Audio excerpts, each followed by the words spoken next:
Hello everybody and welcome to the channel.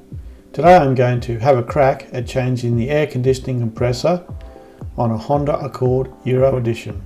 The first thing you should do is have the air conditioning gas recovered by an authorised person. Then I did a quick sketch of which way the serpentine belt goes. Then I removed the serpentine belt. I didn't completely remove the serpentine belt, I only removed it around where the AC compressor goes, as I did find it quite difficult to get back on. Now I removed the under tray from the vehicle. Once the under tray was removed, I also drained the coolant from the radiator. Take your time when removing the clips, as they are easily broken as the car is now 20 years old. The under tray has both clips and bolts holding it on, just showing you where they're located. Disconnect the electrical connector to the AC compressor. Disconnect the thermo and condenser fans. Take your time when doing this, as some of the clips need to be removed from their mounting first, and then we need to disconnect the connector as well, as you can see here. Take your time so you don't break any, because they are tricky to try and replace the broken clips. My tip would be to press the retaining clip down, then press the plug inwards, then pull it back out again, and sometimes it comes out a lot easier. And instead of a screwdriver here, you can always use small pointy nose pliers as well to undo the clip. Remove both top radiator support brackets. Disconnect both top and bottom radiator hoses. Make sure all your coolant is drained, and then remove the radiator. The radiator is quite easy to remove, as there is only the two top radiator support brackets holding it in place. Now I unloosen all 4 bolts holding the air compressor onto the engine block. As these bolts may not have been removed for 20 years, always spray some lubricant on the bolts before trying to remove them. Better to be safe than sorry. Disconnect both refrigerant lines. Here you'll need to use a deep socket. Impact socket's usually pretty good. Also, a tip for beginners: degrease your work area thoroughly before you start, as with AC systems you don't want any dirt or rubbish getting into the AC compressor when you take off the suction and feed lines. Normally I would cover up the holes on the AC compressor immediately when I remove these lines with some plastic bungs or even aluminium tape or duct tape. I didn't bother, as I'm not putting this compressor back in place. Here you can hear the last bit of refrigerant escaping from the system. Remember to have all your refrigerant recovered before you start the process. It is illegal just to let refrigerant go to the atmosphere. I placed a guard protector over the condenser core so it wouldn't get damaged when I removed the AC compressor. So out with the old and in with the second-hand replacement compressor. Replacement AC compressor was about $800, so I just purchased a second-hand one for $100 from Marketplace. Always check there's no oil and grease around the front bearing / seal on the unit. As you can see in the video, I did have a bit of trouble trying to remount the air conditioning compressor. I didn't realise there was 2 locating pins that the air compressor had to sit on first before the bolts would line up. So I pulled the compressor back up and had a quick look, and then discovered what I was doing wrong.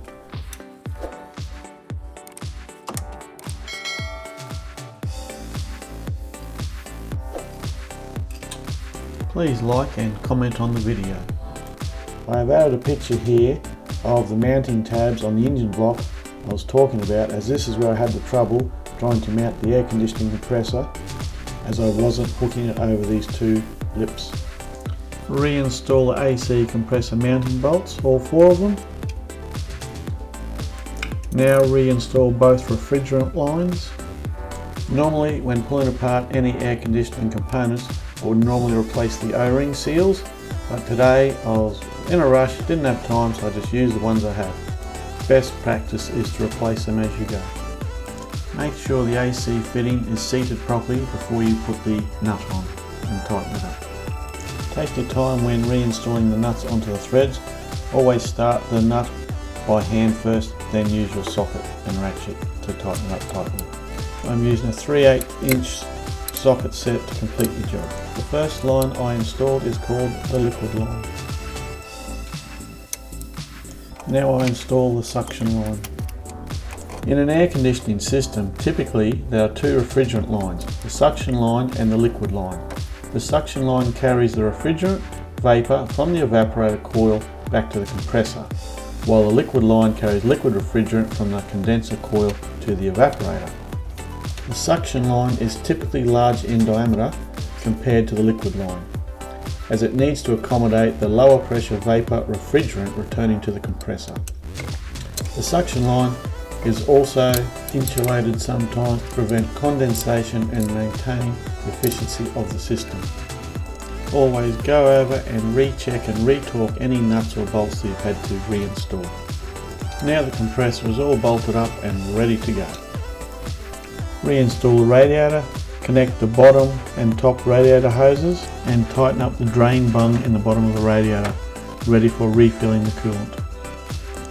Reinstall the radiator support brackets, both sides, tighten up all the bolts, then reinstall all the plastic clips holding on the plastic cover. As these clips are old, they do break quite easily, so be careful when reinstalling the clips. You can see here on top of the engine cover the 3/8 ratchet and long socket that I use to reconnect the AC lines. To tighten up the radiator support brackets, I'm using a 1/4 drive socket set with a 10mm socket. Very small and easy to use for this job.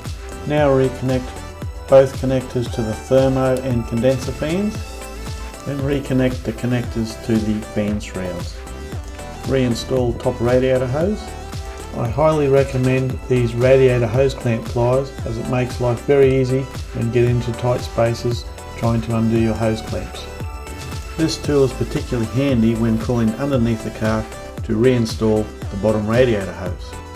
Also, while you're down there, double check the radiator coolant drain plug is tight.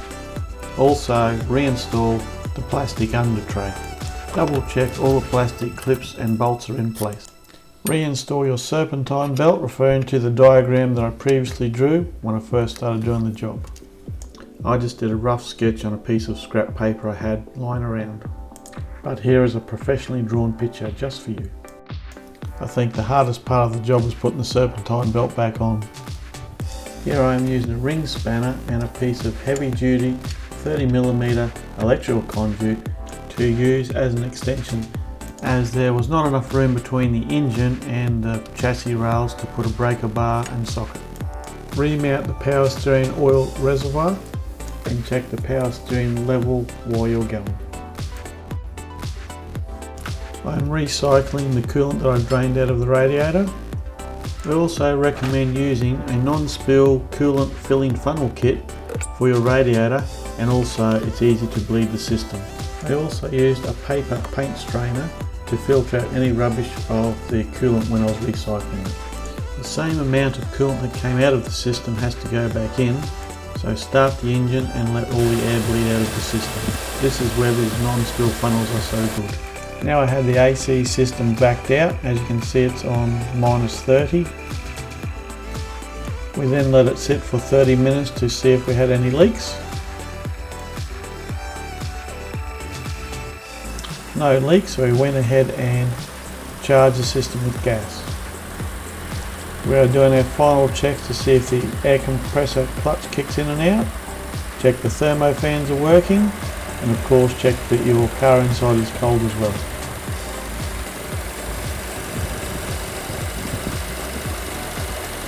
The suction line should feel cooler to the touch compared to the liquid line. If you have a thermometer, you can measure the temperature of each line. The suction line should have a lower temperature. You can also see and feel that the line is starting to condensate. Overall, I'm very happy with the outcome and everything worked fine. Now I have icy cold air conditioning. Now I am just double checking all my work. The AC compressor clutch is kicking in and out, as you can see here. The thermo fans are working, as you can hear, and everything is nice and cold. So get out there and have a crack at changing your car AC compressor.